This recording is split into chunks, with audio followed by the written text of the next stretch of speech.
I'm Eddie Muller, welcoming you back to Noir Alley, where under normal circumstances we have a strict policy of no children allowed. Now, it's not that I don't like kids, I just don't want the tykes to see how lustful and larcenous adults can be. I might give them ideas. But today, I'm making an exception for The Window. Now, children rarely figure in noir, but when they do, the results are often genuinely frightening. You've seen Night of the Hunter, right? Now, there are other good noir thrillers centered around children menaced by the adult world, films like Shadow on the Wall and Talk About a Stranger.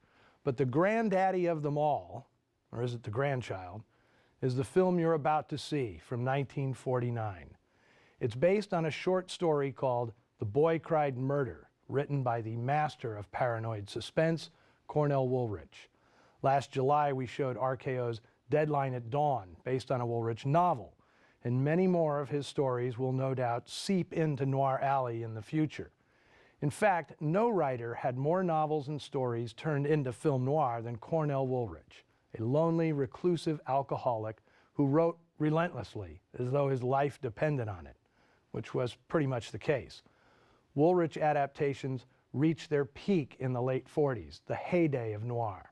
The Window is in the upper echelon, thanks mainly to a nerve-wracking script by Mel Donnelly.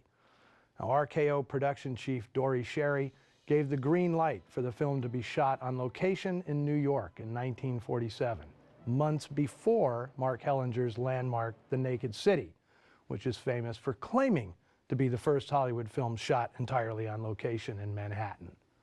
While watching The Window, bear in mind it may be set during a sweltering New York summer, but it was actually made in the dead of winter. The cast members, sporting lightweight summer clothes, were sprayed with glycerin to simulate a sheen of perspiration, and they were bundled into overcoats and fed hot soup between takes to prevent hypothermia. In some shots, particularly in the tenement stairwells, you can see the breath of the actors steaming in the frigid air. Now, faking like it's 100 degrees when it's actually freezing, that's acting at its most elemental. You've had a bad dream. You're soaking wet. Now go on and go back to bed. Now, not long after The Window wrapped production, RKO was bought by billionaire Howard Hughes. He promptly put The Window on the shelf. He hated movies about kids. Hughes's taste ran to heroic He-Man adventurers and sexy, well-built women. He saw zero box office potential in a movie about a boy with a hyperactive imagination. By late spring of '49, however, Hughes's erratic stewardship had RKO reeling, desperate for a hit. And salvation would come, ironically, with the long overdue release of The Window. It was a word-of-mouth blockbuster, becoming the most unexpected hit of the year.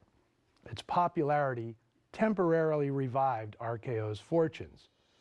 Now, the movie's star, Bobby Driscoll, was under exclusive contract to Walt Disney Productions, where he'd starred in one of the biggest box office hits of 1946, Song of the South.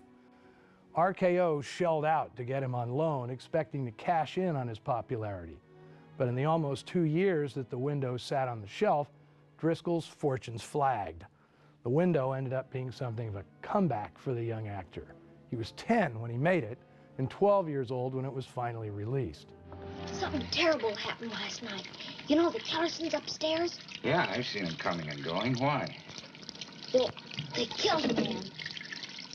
Driscoll made such an impression in The Window, he was awarded a miniature Oscar, Best Performance by a Juvenile Actor.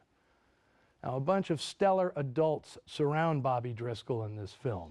His parents are played by Arthur Kennedy and Barbara Hale, who delivers a terrific performance as a loving mother unwittingly delivering her little lamb to the slaughter. Tommy, you know your father has to work hard for us, don't you?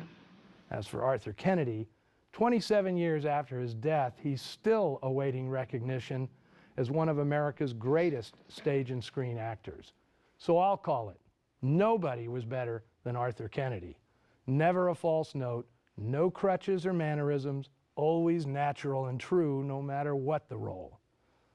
The Window also features one of my personal favorites, raspy-voiced Paul Stewart, playing the menacing Mr. Kellerson, husband and pimp to a slumming Ruth Roman. The Kellersons have to turn a few tricks to get by in hard times, and that's something no little boy should ever see. Once he does, life becomes a living hell for our pint-sized hero.